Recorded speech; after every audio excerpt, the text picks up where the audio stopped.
Hello students, हम लोग series का first chapter the Indian constitution वो रीड कर रहे हैं। पेज नंबर 10 आज हम शुरू करेंगे। इसके अंदर जो हेडिंग है आपका क्या है, द इंडियन कॉन्स्टिट्यूशन की फीचर्स।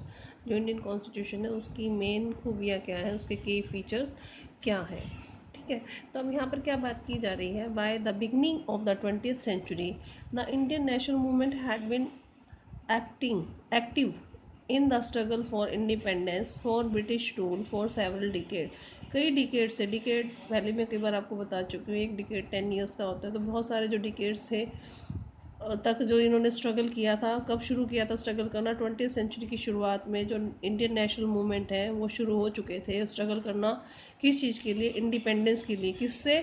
ब्रिटिश रूल से। ब्रिटिश रूल से वो आज़ादी चाहते थे और ये बहुत सारे डिकेड्स तक ये स्ट्रगल इनका चला था। During the freedom struggle the nationalist had devoted a great deal of time to imagining and planning what a free India would be like। अब जिस वक्त ये नेचुरली जो थे मूवमेंट कर रहे थे, फ्रीडम के लिए स्ट्रगल कर रहे थे, उस समय इनके पास बहुत सारा ये समय था ये सोचने का कि जो फ्री इंडिया है उसको कैसा होना चाहिए। वो इमेजिनेशन और उसकी प्लानिंग इन्होंने अपने माइंड में कर ली थी। Under the British, they had been forced to obey rules that they had very little role in making। जिसमें जब ये ब्रिटिश के अंडर थे इंडियंस, तो उस समय उनको बहुत सारे ऐसे रूल्स को फॉलो करना पड़ता था, ओबे करना पड़ता था, जिन जिन रूल्स के बनाने में उनकी कोई रजामंदी नहीं थी, एग्री नहीं थी, जिन रूल्स के लिए उनको भी फॉलो करना पड़ता था। The long experience of authoritarian rule under the colonial state convinced Indian that the free India should be democracy in which everyone should be treated equally and be allowed to participate in government। अब जैसे ये लोग colonial rule के under थे तो काफ़ी लंबे समय तक इनको एक्सपीरियंस हो चुका था। तो उस समय ये क्या चाहते थे कि इंडिया जो है वहाँ पर इंडिया के अंदर, आज़ाद इंडिया के अंदर डेमोक्रेसी होनी चाहिए, जिसके डेमोक्रेसी में क्या होता है कि सभी लोगों के साथ इक्वली ट्रीटमेंट हो और जो गवर्नमेंट है वो लोगों के द्वारा चुनी जाए, लोग वोटिंग करें, उसमें पार्टिसिपेट करें वोट डाल के और अपनी गवर्नमेंट को चुने। ऐसा वो इंडिया चाहते थे। What remained to be done then was to work out the way in which the democratic government would be set up in India। तो क्या ऐसा उन्होंने किया कि जिससे कि डेमोक्रेटिक गवर्नमेंट जो है इंडिया के अंदर स्थापित हुई, and the rule that would determine its functioning. और ऐसे रूल जो बनाए गए जो जिसमें कि इसने क्या क्या करना है, वो ऐसी इस प्रकार के रूल बनाए गए। This was done not by one person, ये एक व्यक्ति के द्वारा नहीं बनाए गए, but by a group of around 300। यहाँ पे इंपॉर्टेंट है, जैसे कॉन्स्टिट्यूशन है हमारा, सेट ऑफ रूल है बुक पूरी, तो लगभग कितने लोगों ने काम किया था इस रूल्स को बनाने के? लगभग 300 पीपल्स थे जो कि मेंबर्स थे किसके? कॉन्स्टिट्यूएंट असेंबली के। अभी कॉन्स्टिट्यूएंट असेंबली क्या थी?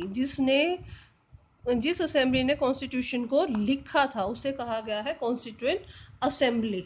ठीक है, कब शुरू किया इन्होंने लिखना? 1946 में, और लगभग इनको 3 साल का समय लगा था इंडिया का जो कॉन्स्टिट्यूशन है उसको लिखने के लिए। तो लास्ट की 3 लाइन बहुत इंपॉर्टेंट है, इनको आपने लर्न करना है। नेक्स्ट अब हम चलेंगे पेज नंबर 11 पर।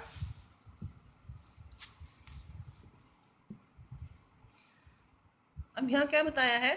These members of constituent assembly had a huge task before them. अब जो कॉन्स्टिट्यूएंट असेंबली, जब कॉन्स्टिट्यूएंट असेंबली कौन सी थी, मैं बार बार आपको बता रही हूँ, जिन्होंने कॉन्स्टिट्यूशन लिखा था, इनके सामने बहुत ही बड़ा टास्क था। क्या टास्क था उस समय? कंट्री की सिचुएशन क्या है वो अब इस पैराग्राफ के अंदर बताई गई है। The country was made up of several different communities. अब कंट्री में क्या थी? बहुत सारी अलग अलग कम्युनिटीज थी। अब वहाँ पे सबसे, अब अलग अलग कम्युनिटीज होगी तो क्या होगा? Spoke different languages. सबसे पहले अलग अलग कम्युनिटीज अलग अलग लैंग्वेजेस बोल रही थी, और डिफरेंट रिलीजन थे सबके। ठीक है, और and had distinct culture. Culture क्या था सबका? डिफरेंट था, अलग था। Also when the constitution was being written, जिस समय कॉन्स्टिट्यूशन को लिखा गया, India was going through considerable turmoil. बहुत भारी उथल पुथल उस समय इंडिया के अंदर चल रही थी। The partition of the partition of the country into India and Pakistan was imminent. उस समय इंडिया का और पाकिस्तान का जो पार्टीशन था वो मतलब कि किया जा रहा था. Some of the princely states remains undeciding about their future. अब जो कुछ प्रिंसली स्टेट्स थी जहाँ पे जो प्रिंसली स्टेट्स थी वो मतलब अपने फ्यूचर को लेकर डिसाइड नहीं कर पा रही थी. And the socio um, uh, and the socio-economic condition of the vast mass of the people appeared dismal. और उस समय जो सोशियो इकोनॉमिक जो सामाजिक और आर्थिक कंडीशन थी लोगों की वो भी बहुत ज़्यादा अच्छी नहीं थी. All of this issues place on the minds of the members of the constituent assembly. ये सब जितने भी इश्यूज थे ये सब इश्यूज कॉन्स्टिट्यूएंट असेंबली के माइंड में चल रहे थे as they drafted the constitution. जिस समय वो कॉन्स्टिट्यूशन लिख रहे थे तो ये सारी सिचुएशन जो है उनके दिमाग में चल रही थी. दे रोज the occasions and gave these country a visionary document that reflect a respect for maintaining diversity. उन्होंने क्या किया कि एक ऐसा जो डॉक्यूमेंट है पारदर्शिता वाला एक ऐसा डॉक्यूमेंट लिखा जिसमें कि रिस्पेक्ट थी किसके लिए, डाइवर्सिटी को बनाने के लिए. क्योंकि डाइवर्स पीपल्स रहते थे यहाँ पे डाइवर्सिटी बहुत थी तो उसको मेंटेन करके रखने के लिए उन्होंने एक ऐसा डॉक्यूमेंट बनाया वाइल प्रिजर्विंग नेशनल यूनिटी जिसके अंदर जो राष्ट्रीय एकता है वो बनी रहे. The final document also reflects their concern for eradicating poverty through socio economic reform. इसमें सोशो इकोनॉमिक जो सामाजिक आर्थिक जो सुधार थे किस प्रकार से किए जाने ये सब भी जो है लिखा गया और किस प्रकार से लोग अपना रोल प्ले कर सकते हैं अपने रिप्रेजेंटेटिव्स को चुनने के लिए. जैसे वोटिंग करते हैं ना हम लोग, ये प्रोसेस है पूरा वोटिंग करके हम लोग अपने रिप्रेजेंटेटिव्स को चुनते हैं. तो हमने किसको चुनना है वो हमारे हाथ में होता है. ठीक है, तो वो सारा प्रोसेस जो है हमारा कॉन्स्टिट्यूशन के अंदर मेंशन किया गया है. Listed below are the key features of the Indian constitution. अब नीचे जो लिस्ट दी हुई है जैसे नंबर 1 फेडरलिज्म है, ये सारे क्या है हमारे इंडियन कॉन्स्टिट्यूशन के की फीचर्स हैं. वाइल रीडिंग दिस, जब हम इसको पढ़ेंगे, keep in mind the above mention concern of diversity. जितनी भी ये चीज़ें जुड़ी हुई हैं किससे, डाइवर्सिटी से, यूनिटी से, सोशो इकोनॉमिक रिफॉर्म जो सामाजिक आर्थिक सुधार करने हैं, एंड रिप्रेजेंटेशन भाई किस प्रकार से हमने हमारा रिप्रेजेंटेशन होगा, मैं किस प्रकार से हम अपने रिप्रेजेंटेटिव्स को चुनेंगे. That the author's of this document were gripping with try. ये सब जो है इसके अंदर जो ये लिखने वाले हैं उन्होंने बहुत अच्छे से मेंशन किया है. Try and understand the way in which they try to balance these concern with their commitment to transform independent India into a strong democratic society. किस प्रकार से उन्होंने कोशिश की है कि जो इंडिया है वो एक इंडिपेंडेंट, स्ट्रॉन्ग और डेमोक्रेटिक सोसाइटी का जो बैलेंस है इसका बना रहे. वो सब क्या क्या की फीचर्स हैं. जैसे आगे है नंबर 1 फेडरलिज्म. यहाँ पर फेडरलिज्म में क्या बताया है, this refers to existence of more than one level of the government in the country. हम पहले भी पढ़ चुके हैं कि इंडिया के अंदर क्या है, एक लेवल की गवर्नमेंट नहीं है, एक लेवल से ज़्यादा की गवर्नमेंट है. In India we have government at the state level. पहली कहा गवर्नमेंट स्टेट लेवल पर है, फिर सेंट्रल लेवल पर. ठीक है, पंचायती राज जो है वो है थर्ड टायर ऑफ गवर्नमेंट. यहाँ पे आपसे क्वेश्चन भी कई बार पूछ लिया जाता है थर्ड टायर की गवर्नमेंट किसको कहा गया है, पंचायती राज को. And you have read about this in your class 6 books. तुमने 6 क्लास में पढ़ा है. We looked at the functioning of the state government. और स्टेट गवर्नमेंट की हमने 7th क्लास में पढ़ी है. And this year we will read more about the central government. और इस साल हम किसकी पढ़ेंगे, सेंट्रल गवर्नमेंट के बारे में पढ़ेंगे. The vast number of communities in India meant that a system of government needed to be devised that did not involve only person sitting in the capital city of New Delhi. अब इतना बड़ा हमारा जो देश है, इतनी सारी communities हैं, तो इसका अर्थ ये नहीं है कि इसको ये पॉसिबल नहीं हो सकता ये कि एक व्यक्ति जो न्यू दिल्ली में बैठा है कैपिटल सिटी के अंदर और वहाँ से वो रूल कर सके. ठीक है, ऐसा नहीं हो सकता वास्ट, क्योंकि यहाँ पे कम्युनिटीज़ क्या हैं, बहुत सारी हैं.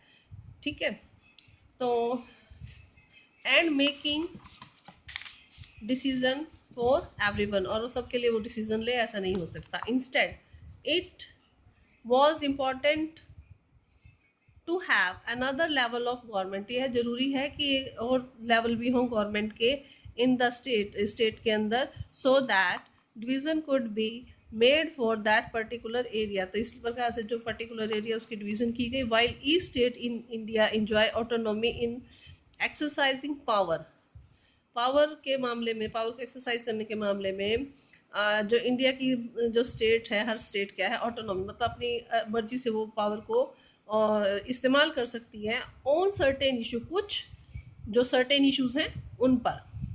Subject of national concern required that all the states follow the laws of central government. जहाँ पर भी सब्जेक्ट आ जाता है किसका, देश का, देश की बात जहाँ पर होती है तो वहाँ पर उनको उन रूल्स को फॉलो करना पड़ता है, उन लॉज को बनाना पड़ता है जो कि सेंट्रल गवर्नमेंट के द्वारा बनाए जाते हैं। The constitution contain list that detail the issue. अब ये जो कॉन्स्टिट्यूशन है उसके अंदर ये लिस्ट बनाई गई है कि क्या काम तो स्टेट गवर्नमेंट ने करने हैं, क्या काम सेंट्रल गवर्नमेंट ने करने हैं, और क्या काम दोनों गवर्नमेंट्स ने मिलकर देश के लिए करने हैं। That detail the issue that each tier of government can make law on. भाई कौन सी टायर की जो गवर्नमेंट है किस इश्यूज पर कानून बना सकती है, सारी लिस्ट किसके अंदर बनी हुई है, कॉन्स्टिट्यूशन के अंदर बनी हुई है। इन एडिशन, और साथ ही the constitution also specifies where each tier of government can get the money for the work that it does. अब इसके अंदर कॉन्स्टिट्यूशन के अंदर ये भी स्पेसिफाई किया गया है कि जो हर टायर की जो गवर्नमेंट है वो काम करने के लिए पैसा कहाँ से उसको मिलेगा। Under federalism the state are not merely agent of the federal government but due their authority from the constitution as well. All the person in India are governed by law and policies made by each of these level of the government. अब जो है जो ये federalism के अंदर जो states हैं ये सिर्फ फेडरल गवर्नमेंट के साथ, मतलब कि ये उनकी एजेंट ही नहीं है बल्कि हर लेवल पर जो है अपनी पॉलिसीज बनाती हैं और जो है अलग अलग लेवल पर गवर्नमेंट को जो है वो चलाती हैं। तो आज इतना ही करेंगे, बाकी कल करेंगे। अगर यहाँ तक कोई प्रॉब्लम तो आप मुझसे डिस्कस कर लें।